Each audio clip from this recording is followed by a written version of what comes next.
Assalamualaikum warahmatullahi wabarakatuh. Perkenalkan, nama saya Desi Meisari, Program Studi Manajemen kelas MGT1 Rek A, Fakultas Ekonomi dan Bisnis Universitas Muhammadiyah Riau. Saya akan menjelaskan mengenai materi mata kuliah pengantar bisnis dari pertemuan 9 sampai dengan pertemuan 15 untuk tugas ujian akhir semester saya. Baiklah, materi pertama dengan judul penciptaan nilai barang dan jasa. Apakah yang dimaksud dengan penciptaan nilai? Penciptaan nilai sendiri adalah proses penciptaan nilai yang dilakukan perusahaan secara efisien untuk menghasilkan sebuah keuntungan. Pengetahuan tentang penciptaan nilai sangat perlu diketahui dalam mempelajari bisnis.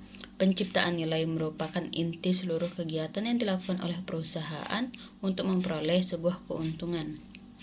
Dengan mengetahui hal ini, kita akan memperoleh pemahaman yang benar tentang apa yang dilakukan dan diusahakan oleh suatu perusahaan sehingga dapat memberikan solusi bisnis yang tepat.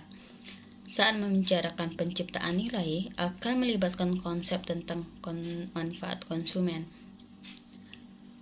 Manfaat konsumen adalah sebuah ciri yang dinilai oleh seorang konsumen suatu produk atau jasa.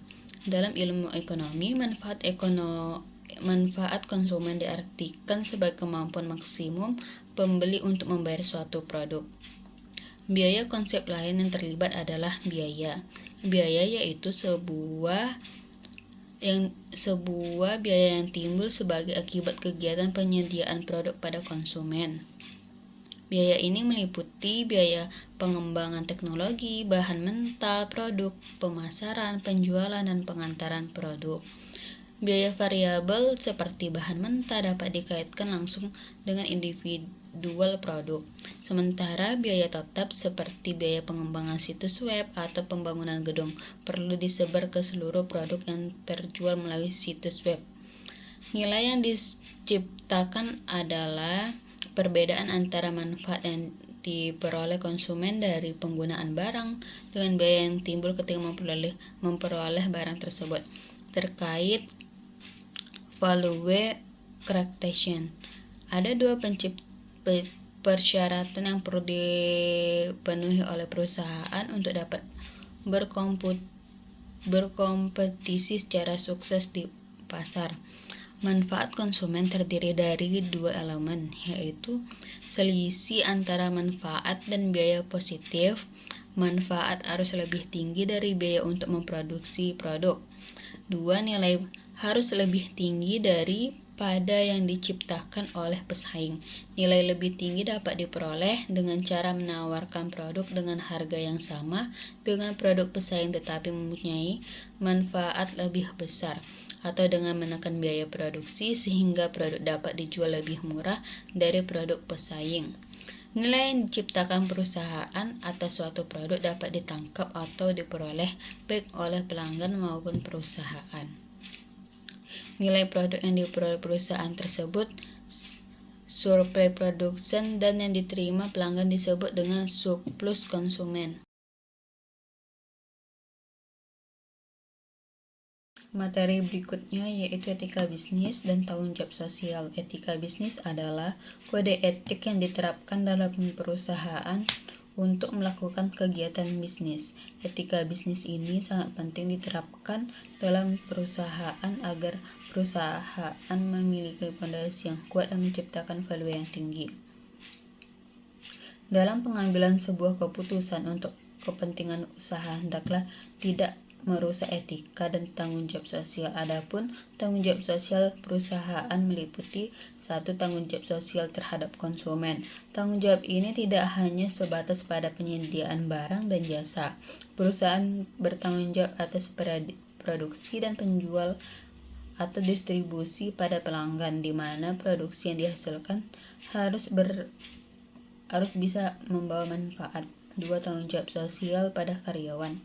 Perusahaan bertanggung jawab dalam memberikan rasa aman kepada karyawannya. 3. Tanggung jawab sosial kepada kreditor. Saat perusahaan memiliki masalah keuangan dan belum bisa menyelesaikan kewajibannya, perusahaan harus memberitahukan kepada kreditor. 4. Tanggung jawab sosial kepada pemegang saham. Perusahaan bertanggung jawab atas kepuasan pemegang saham. Perusahaan harus bisa meyakinkan pemegang saham di mana manajemen perusahaan monitor seluruh keputusan bisnis dan meyakinkan bahwa keputusan yang diambil tersebut demi kepentingan pemegang saham. Dampak perusahaan yang mengabaikan etika bisnis dan tanggung jawab sosial. Sebuah perusahaan yang mengabaikan tanggung jawab sosial berarti tidak menaati peraturan pemerintah. Hal ini dapat berdampak serius terhadap keberlangsungan dan kesuksesan bisnis perusahaan untuk kedepannya. Perusahaan yang tidak menjalankan tanggung jawab sosial berpeluang lebih besar memiliki citra buruk secara sosial dan lingkungan. Tanpa etika dalam berbisnis, persaingan antara perusahaan dapat menjadikan tidak sehat. Konsumen menderita, terjadi pencemaran lingkungan, atau menimbulkan praktik monopoli perdagangan. Setiap perusahaan memiliki tanggung jawab sosial yang merupakan bagian dari etika bisnis, yaitu adanya kesadaran perusahaan bahwa keputusan bisnis dapat mempengaruhi masyarakat. Tanggung jawab sosial perusahaan adalah wajib kepedulian suatu usaha pada masyarakat dan lingkungan di sekitar di mana usaha tersebut berada. Arti yang lebih luas dari istilah ini adalah tanggung jawab perusahaan terhadap pelanggan, karyawan, dan kreditor. Berikutnya materi manajemen perusahaan. Definisi manajemen perusahaan secara umum, pengertian manajemen perusahaan adalah serangkaian unsur dalam perusahaan sebagai proses pemimpin, mengarah dan mengadministrasikan sumber daya yang dimiliki perusahaan. Definisi ini tersebut kita dapat melihat bahwa manajemen adalah unsur penting yang harus dimiliki oleh sebuah perusahaan atau bisnis. Dalam sebuah perusahaan, manajemen merupakan komponen penting yang harus dimiliki perusahaan untuk mewujudkan visi dan misi yang ingin dicapai. Tanpa adanya pengelolaan yang baik atau struktur organisasi yang jelas, tujuan perusahaan akan sulit dicapai dan justru menimbulkan ketidakjelasan pekerjaan dan tanggung jawab setiap anggota atau timnya. Manajemen perusahaan menurut para ahli. 1. Wilson Bangun. Menurut Wilson Bangun, manajemen perusahaan adalah serangkaian tindakan dan upaya anggota perusahaan untuk mencapai sasaran atau target bisnis yang dinaungi perusahaan tersebut, di mana proses tersebut dicapai melalui aktivitas yang sistematis. 2. Menurut James A. F. Stoner.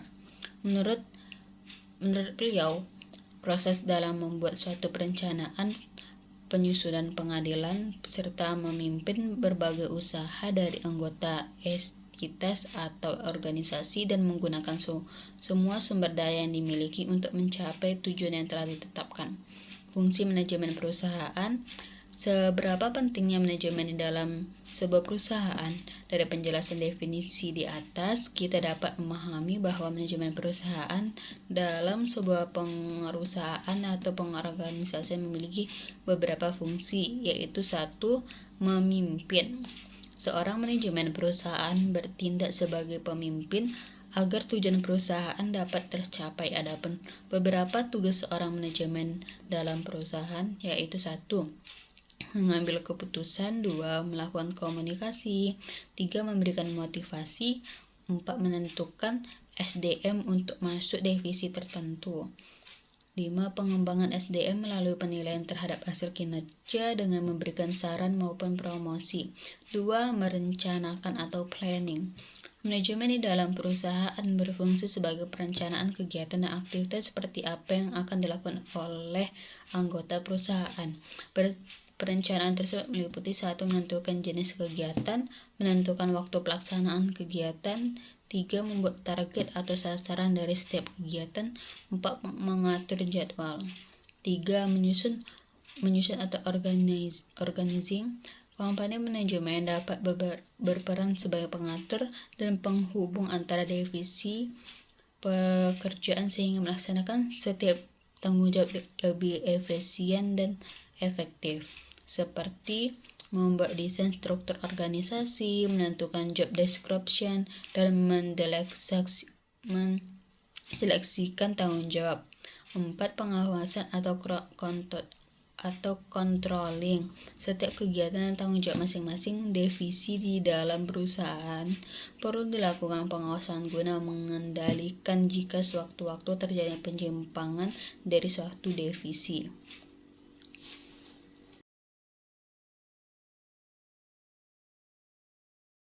Materi fungsi perencanaan. Berikut sejumlah fungsi perencanaan membantu manajemen untuk menyesuaikan diri dengan sejumlah perubahan, membantu dalam mengatasi masalah-masalah yang dihadapi perusahaan, memungkinkan manajer untuk memahami seluruh gambaran perusahaan secara lebih jelas. Pengertian perencanaan. Jadi pengertian perencanaan secara umum merupakan suatu upaya dalam menentukan berbagai hal hendak dicapai atau tujuan di masa depan, dan juga untuk menentukan beragam tahap yang memang dibutuhkan demi mencapai tujuan tersebut. Pengertian perencanaan juga bisa diartikan sebagai suatu bentuk kegiatan yang sudah terorganisasi demi mencapai suatu tujuan tertentu dan juga dalam jangka waktu tertentu, sehingga dalam perencanaan akan terdapat berbagai kegiatan pengujian pada seberapa arah pencapaian, menganalisa seluruh ketidakpastian, menilai kapasitas, menentukan tujuan pencapaian, dan juga menentukan langkah dalam pencapaian. Perencanaan adalah suatu fungsi manajerial yang paling pertama dan juga paling penting dalam menyediakan dasar untuk fungsi lain dari manajemen, yakni pegawaian, pengarahan, pengorganisasian, dan juga pengendalian, karena di dalamnya dilakukan ruang lingkup rencana yang dibuat. Di dalam perencanaan itu sendiri terdapat berbagai karakteristik yang membedakan dengan fungsi turunan manajemen lain. Beberapa karakteristik dari manajemen yaitu 1. Fungsi manajerial, 2. Berorientasi pada tujuan, 3. Pervasif. Fungsi perencanaan. Pada dasarnya perencanaan berguna untuk membantu berbagai proses pengambilan suatu keputusan yang paling baik dan paling sesuai dengan tujuan utama perusahaan. Dalam proses pelaksanaannya, pihak manajer harus mampu menjawab pertanyaan 5W dan 1H, yakni what, apa tujuan yang hendak dicapai oleh perusahaan, why, kenapa hal tersebut menjadi tujuan perusahaan, where, di mana lokasi yang paling pas untuk mencapai tujuan tersebut, when, kapan pekerjaan harus diselesaikan untuk mencapai tujuan tersebut, siapa saja yang tepat untuk melakukan pekerjaan yang berkaitan dengan tujuan perusahaan, how, bagaimana cara yang paling tepat untuk melakukan pekerjaan dalam upaya mencapai pencapaian tujuan perusahaan. Jadi pada intinya perencanaan memiliki fungsi untuk mencapai tingkat efektivitas dan juga efisien operasional perusahaan, sehingga nantinya bisa dilakukan upaya pengidentifikasi berbagai hambatan, melakukan koreksi terkait penyimpangan secara cepat, sehingga perusahaan bisa berjalan secara lebih baik.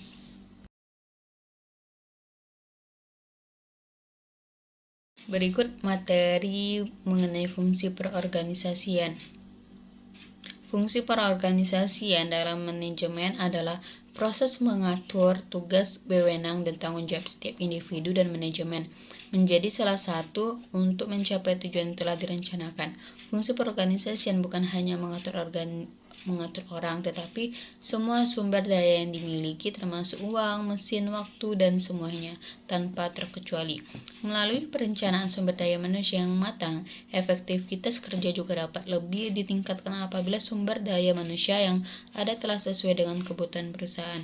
SOP sebagai pedoman kerja yang telah dimiliki meliputi suasana kerja kondusif, perangkat kerja sesuai dengan tugas masing-masing, sumber daya manusia telah tersedia, adanya jaminan keselamatan kerja, semua sistem telah berjalan dengan baik dapat ditetapkan secara berfungsi organisasi secara penempatan sumber daya manusia telah dihitung berdasarkan kebutuhan dan beberapa kerja. Fungsi pengorganisasian wajib dilakukan karena banyak manfaatnya untuk perusahaan, diantaranya 1. Mempermudah organisasi antara pihak dalam kelompok. 2. Pembagian tugas sesuai dengan kondisi kekinian perusahaan. 3. Setiap individu mengetahui apa yang akan dilakukan. 4. Mempermudah pengawasan. 5. Mengasimalkan manfaat spesialis. 6. Efisien biaya. 7. Hubungan antar individu. Mengapa fungsi organisasi itu penting? 1. Mengacu pada perencanaan dan tujuan manajemen. 2. Menentukan tugas utama. 3. Membagi tugas kepada individu. 4. Mengalokasikan sumber daya. 5. Evaluasi strategi perorganisasian.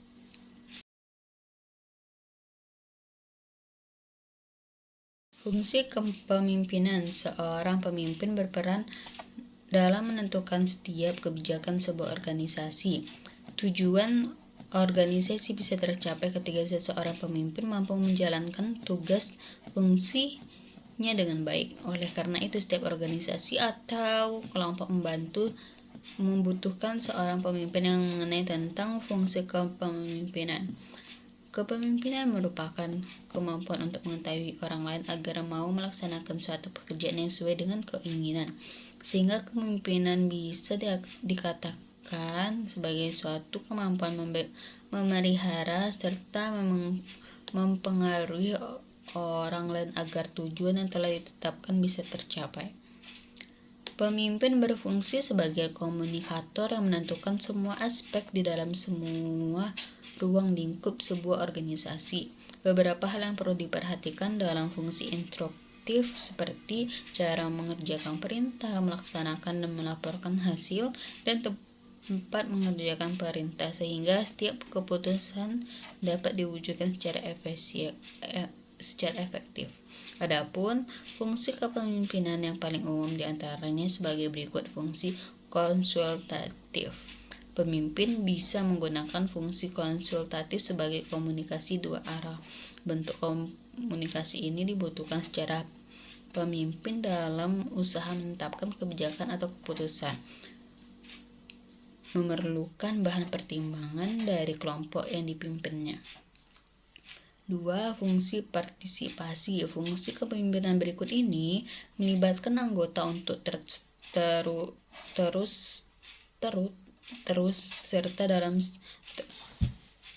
ikut serta dalam setiap pengambilan kebijakan. Hal ini tersebut perlu dilakukan seorang pemimpin agar orang yang dipimpinnya memiliki keseimbangan untuk partisipasi dalam melaksanakan kegiatan yang akan dilakukan.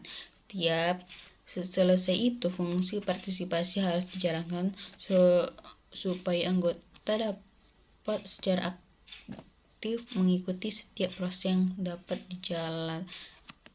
sedang dijalankan organisasi. 3. Fungsi deleksi. 4. Fungsi deleksi. Dalam menjalankan fungsi deleksi, pemimpin harus memberikan kepercayaan kepada orang yang dipimpinnya seperti pelimpahan wewenang dan turut adil dalam pemutusan keputusan. Tujuan kepemimpinan. Kepemimpinan merupakan aspek paling penting dalam sebuah organisasi. Setiap pencapaian yang dihasilkan kelompok atau organisasi tidak lepas dari peranan seorang pemimpin. Oleh karena itu, untuk mewujudkan cita-cita organisasi, seorang pemimpin harus menjalankan fungsinya sebaik mungkin.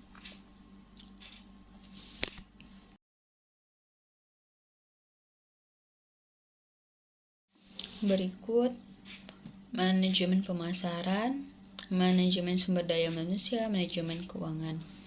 Manajemen secara sederhana artinya mengatur suatu agar menghasilkan manfaat yang lebih banyak. Nah, manajemen diterapkan di banyak hal terutama dalam bisnis.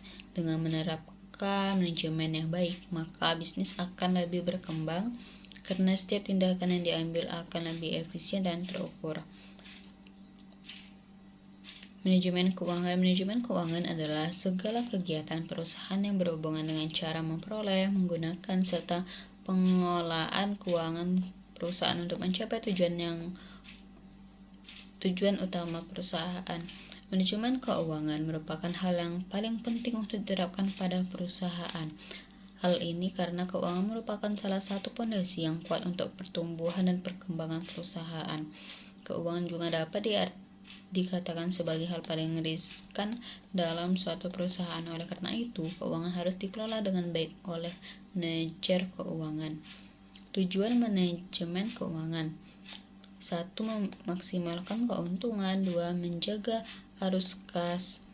3. Mempersiapkan struktur modal.